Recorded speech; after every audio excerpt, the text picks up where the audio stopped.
एक गांव में रामू नाम का एक व्यापारी रहता था। उसकी गिनती शहर के अमीर बिजनेसमैन में होती थी, लेकिन अब वह केवल नाम का ही बिजनेसमैन रह गया था। उसका बिजनेस बंद होने की ओर बढ़ रहा था। बिजनेस में हुए नुकसान की वजह से उस पर लोगों का बहुत ज्यादा कर्जा भी बढ़ गया था। उसके दिन ज्यादा अच्छी तरह नहीं कट रहे थे।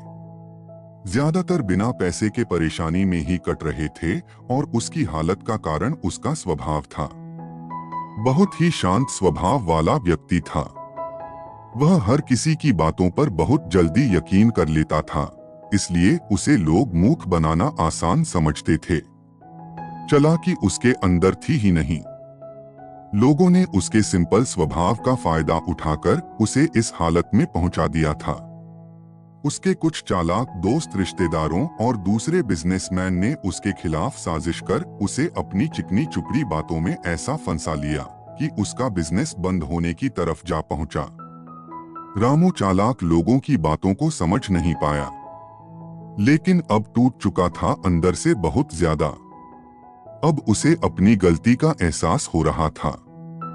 एक दिन रामू के सामने उन लोगों की सच्चाई आ जाती है और वे सोचने लगता है कि जिन लोगों को अपना समझता था, उन लोगों ने ही उसे धोखा दे दिया, जिसके कारण सेठ हमेशा अपनी हालत के बारे में सोचता रहता और खुद को कोसता। अब उसके दिन बहुत ही तनाव और उदासी के साथ बीत रहे थे। उसकी पत्नी अक्सर उससे झगड़ा करती रहती थी और दूसरे सेठ अपना कर्जा मांगने के लिए हर रोज उसके घर पर आते थे। इतने लोग उससे अपना कर्जा वापस लेने आते थे कि वह सदमे में चला गया। वह उन लोगों से बचता बचाता छिपने लगा। अपनी हालत से परेशान होकर उसने आत्महत्या करने का फैसला किया और वह आत्महत्या करने के लिए दूर पहाड़ी की ओर चल पड़ा। रास्ते में उसे एक महात्मा की कुटिया दिखाई दी। कुटिया में बहुत शांति और सुकून था। सेठ ने देखा कि उस महात्मा के सामने कुछ लोग बैठे हुए हैं और उनसे अपनी समस्याओं का समाधान पूछ रहे हैं। यह देखकर सेठ को बहुत ही ज्यादा जिज्ञासा हुई। कुटिया से बाहर आ रहे एक व्यक्ति को उसने रोका और महात्मा के बारे में पूछने लगा। उस व्यक्ति ने सेठ की ओर देखा और कहा कि वह महात्मा आसपास के सभी गांव, कस्बों और शहरों में बहुत ही ज्यादा प्रसिद्ध हैं। वह बहुत ही अधिक बुद्धिमान हैं। वे लोगों की बड़ी बड़ी समस्याओं को चंद मिनटों में सुलझा देते हैं। वे लोगों के मन की बात जानने और उनके झूठ को पकड़ने में माहिर हैं, क्योंकि उन्होंने मानव स्वभाव के बारे में गहराई से अध्ययन किया है और इसे समझने में उन्होंने महारत हासिल की है। वह किसी को भी अपनी बात पर सहमत करने के लिए चुटकियों में मना लेते हैं। इसलिए उन्हें चालाक बाबा के नाम से भी जाना जाता है। वह आदमी सेठ रामू की ओर देखकर कहता है, अगर आपको भी कोई समस्या है तो आप उनसे समाधान पूछ सकते हैं। यह कहकर वह व्यक्ति वहां से चला जाता है। इसके बाद वे सेठ चुपचाप लोगों की भीड़ में बैठ गया और अपनी बारी का इंतजार करने लगा। भीड़ के खत्म होने पर शाम हो गई। अब सेठ की बारी थी। उसने महात्मा को प्रणाम किया और दुखी मन से अपनी सारी घटना के बारे में बता दिया।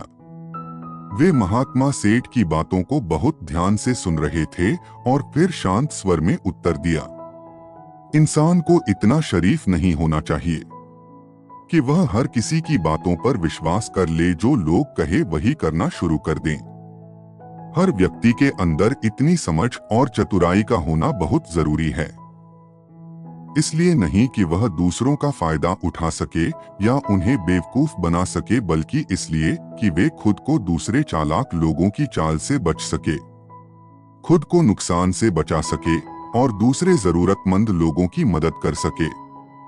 इतनी बातें कहने के बाद महात्मा कहते हैं कि अब मैं आपको समझा लूंगा कि आप लोगों से जो चाहते हैं वह कैसे प्राप्त कर सकते हैं। तुम्हें कुछ ऐसे तरीके सिखाऊंगा जिनका उपयोग तुम लोगों और परिस्थितियों को नियंत्रण करने के लिए कर सकते हो। इसके अलावा तुम्हें यह भी पता चल जाएगा कि धोखेबाज लोगों को कैसे पहचानें और उनसे खुद को कैसे बचाएं। एक साधारण व्यक्ति कैसे समझदार व्यक्ति बन सकता है। ध्यान रहे, जो मैं यहाँ तुम्हें सिखाने वाला हूँ उसका इस्तेमाल किसी गलत काम के लिए नहीं करना, लेकिन अपनी और दूसरों की सुरक्षा के लिए। बस मेरी बातों को ध्यान से सुनो। हम जिस दुनिया में रहते हैं वहां आपको कुछ लोग चालाक मिलेंगे जो अपनी जिंदगी चलाने के लिए भोले भाले लोगों का इस्तेमाल करते हैं। अब आप इन लोगों को कैसे पहचानते हैं जो अधिक बातें समझते हैं? आपको उन लोगों पर ध्यान देना चाहिए क्योंकि यह लोग विश्वास की कमी को पूरा करने के लिए बहुत सारे शब्दों का उपयोग करते हैं।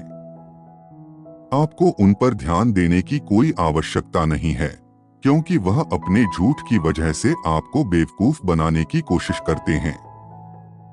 जो लोग एक ही बात को बार बार कहते हैं वह झूठे हो सकते हैं। ऐसे लोग के कई उदाहरण हैं ताकि आप उनकी चिकनी चुपड़ी बातों पर भरोसा कर सके। जिस व्यक्ति से आप बात कर रहे हैं उसे जानने का असली तरीका यह है कि आपको वे जो कुछ भी कहते हैं उसे एक बार दो बार अवश्य सुने। जिस तरह से वह अपनी कहानी सुनाते हैं उससे आपको पता चल जाएगा कि वह सही है। यह नहीं, दूसरी बात, यदि आप किसी ऐसे व्यक्ति को जानते हैं जो दूसरों से झूठ बोलता है तो आप उस पर कभी भी भरोसा ना करें क्योंकि जो व्यक्ति दूसरों से झूठ बोलता है वे निश्चित रूप से आप सभी झूठ ही बोलेगा। साथ ही आपको ऐसे लोगों से सावधान रहना चाहिए जो दावा करते हैं कि उनके पास पहले बहुत पैसा था जो अब डूब गया, जिससे पता चलता है कि जिससे आप बात कर रहे हैं वह झूठ बोल रहा है। हाँ, ऐसा हो सकता है कि एक बार उसके पास पैसा था लेकिन अब वह दिवालिया हो चुका है।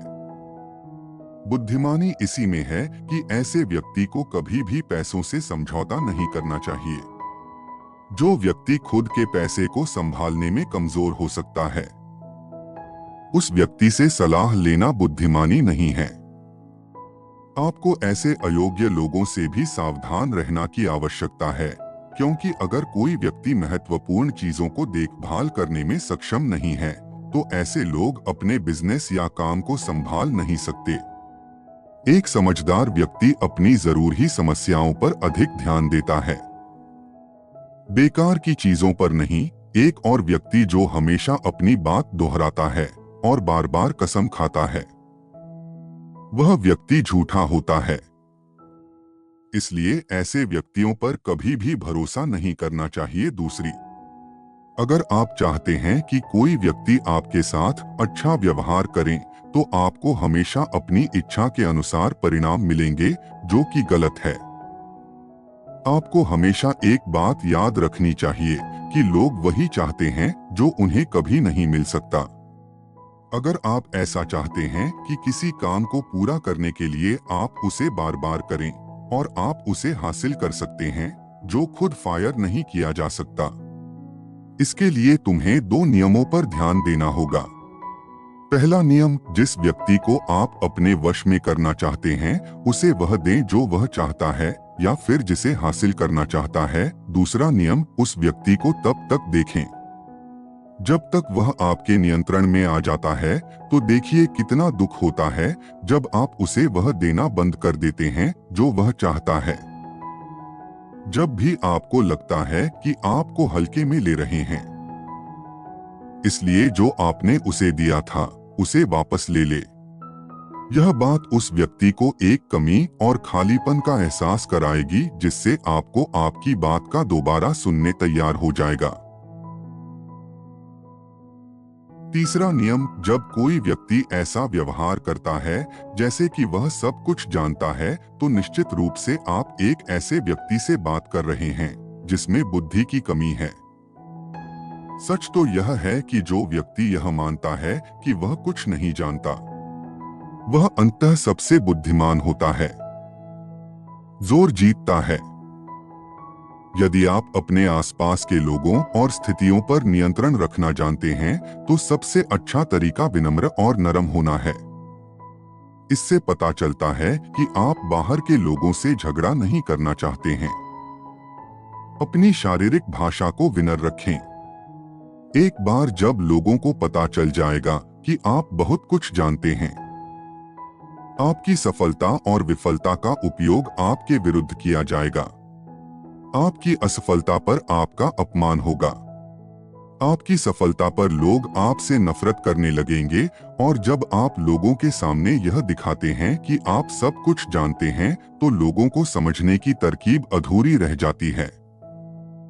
लोग अपना आप और उन चीजों पर उपयोग करने का आरोप लगा सकते हैं, और पर आपको अपनी योजना के साथ आगे बढ़ने का मौका दिए बिना ही मना कर देंगे। लोग हमारे निर्दोष, अज्ञानी और विनम्र होने के कारण हम पर संदेह नहीं करते कि हम उनसे काम ले रहे हैं। जो व्यक्ति अपनी भावनाओं और जज्बातों को छिपाने में माहिर होता है, वह दूसरे लोगों को आसानी से अपने वश में कर सकता।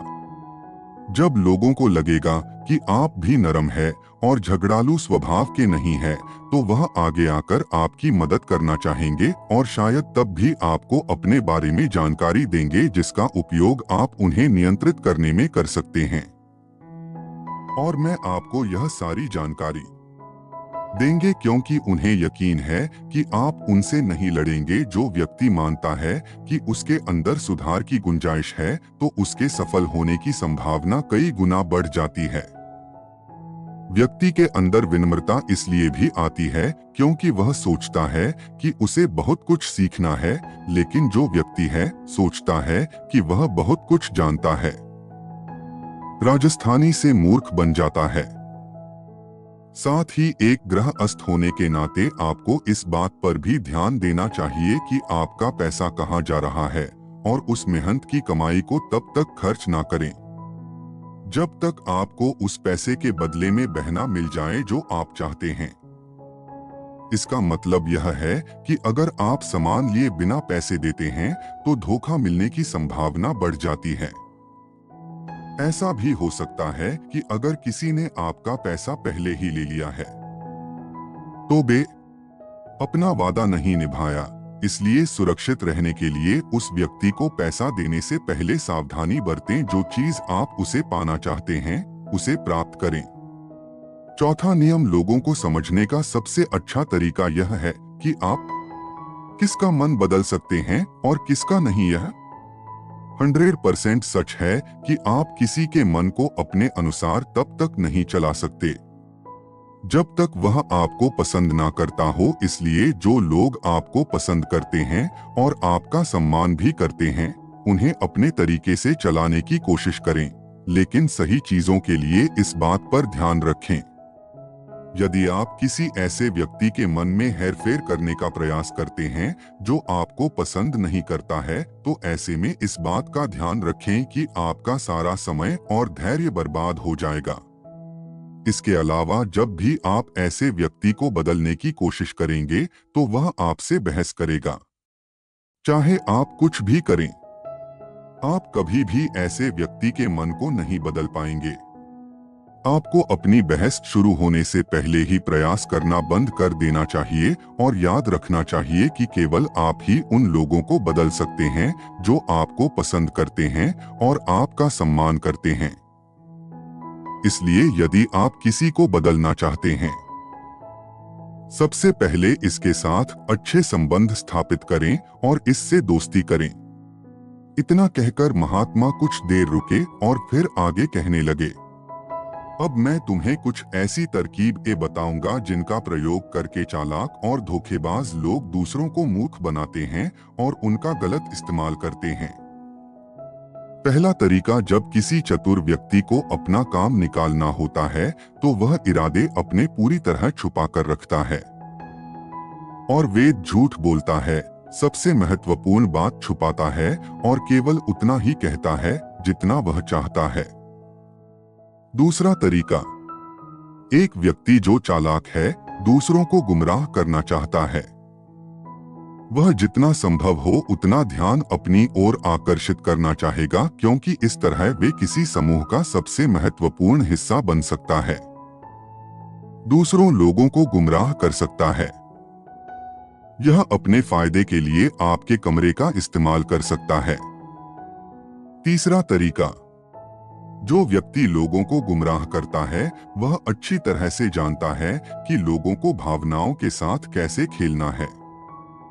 वह अलग अलग मौकों पर अपने लाभ के अनुसार अलग अलग भावनाएं व्यक्त करता है, लेकिन केवल दिखावा करने के लिए। कभी कभी वह बहुत गुस्सा होगा, कभी कभी भी बहुत सरल होगा, कभी कभी भी बहुत मिलनसार होगा और कभी कभी में बहुत उदास रहेगा। जिस व्यक्ति से उसका काम निकलेगा उसके साथ वैसा ही व्यवहार करना शुरू कर देता है। चौथा तरीका, धोखेबाज व्यक्ति सिर्फ अपने लिए सभी की सहानुभूति पाने की कोशिश करता है। सभी उसे सबसे गरीब समझते हैं। उसे इस बात से कोई फर्क नहीं पड़ता कि आपकी समस्या कितनी बड़ी है।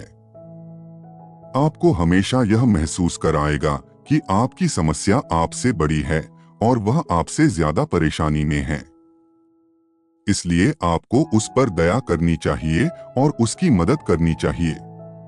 पांचवा तरीका, एक चतुर व्यक्ति जो आपको नियंत्रण करना चाहता है उसकी अपनी इच्छा के अनुसार आपको यह सोचने पर मजबूर कर देगा कि वे आपके जीवन का सबसे महत्वपूर्ण व्यक्ति है। आप इसके बिना काम नहीं कर सकते, लेकिन वास्तव में ऐसा नहीं होता है। वह आपको सिर्फ यह आश्वासन देता है कि आप उसके बिना जीवन की कल्पना नहीं कर सकते। इस तरह जितना अधिक आप उस पर निर्भर होते जाते हैं उतना ही अधिक हो उनका आप पर नियंत्रण बढ़ता जाता है और वह आपसे काम करवा ही लेते हैं। हटा तरीका। छठा तरीका, एक चतुर व्यक्ति हमेशा यह कोशिश करता है कि किसी भी बड़े काम का श्रेय हमेशा उसे ही मिले। तारीफ तो उसकी ही होनी चाहिए, चाहे कोई भी कुछ भी करे, लेकिन तालियां सिर्फ उसके लिए हैं। इसलिए वह ज्यादा से ज्यादा लोगों का ध्यान अपनी ओर आकर्षित करता है। अधिक से अधिक लोगों को अपने साथ जोड़ने के लिए चालाक लोग अक्सर सबसे कठिन काम दूसरों को सौंप देते हैं और आसान काम अपने पास रखते हैं, लेकिन सारे काम का श्रेय खुद लेने की कोशिश करते रहते हैं। सातवां तरीका, एक धोखेबाज आपका सबसे अच्छा दोस्त होने का दिखावा करेगा। वह दिखाएगा कि आपका उससे बेहतर दोस्त नहीं हो सकता। इस तरह से आपके सभी रहस्य जानने की कोशिश करेगा और गलत पर समय पर उनका उपयोग आपके खिलाफ करेगा। इसलिए अपने रहस्य बताने से पहले 10 बार सोच है, क्योंकि दुनिया में सबसे खतरनाक चीज एक धोखेबाज दोस्त है। इसलिए यह पहचानना सीखे कि कौन दोस्त है और कौन नहीं। आठवां तरीका, अधूरी जानकारी दें। एक धोखेबाज व्यक्ति आपको केवल उतनी ही जानकारी देगा जितनी भी आपसे जानना चाहता है, कारण क्योंकि वह चाहता है कि आप सिर्फ यह बात जाने कि वह कभी भी आपके साथ पूरी बातें साझा नहीं करेगा। मैं सबसे महत्वपूर्ण चीजें छिपा आएगा ताकि समय आने पर भी उनका उपयोग कर सके और सारा शरीर ले ले या अपना काम पूरा करवा सके। नौवां तरीका, एक चालान व्यक्ति कभी भी अपनी बात पर कायम नहीं रहेगा। समय आने पर वह अपनी बात से मुकर जाएगा। इसका कारण कुछ भी हो सकता है। या तो वह चाहता है कि आप ऐसा ना करें, या वह जानबूझकर ऐसा कर रहा है। यह उसकी इच्छा पर निर्भर करता है।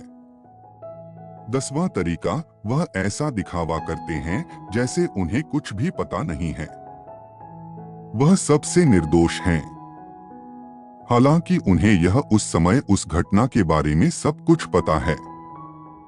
लेकिन फिर भी मैं आपके मुंह से सब कुछ सुनना चाहेंगे, क्योंकि कल को अगर उनके मुंह से कुछ भी ऐसी बात निकल गई जो नहीं कहनी चाहिए थी, तो वह आपका नाम ले सकते हैं कि उसने मुझे बताया, या वे निर्दोष बने रहे ताकि वह अपनी जिम्मेदारियों से बच सके। जितना उन्हें मिल सकता था उससे अधिक काम के बोझ से दूर रहें।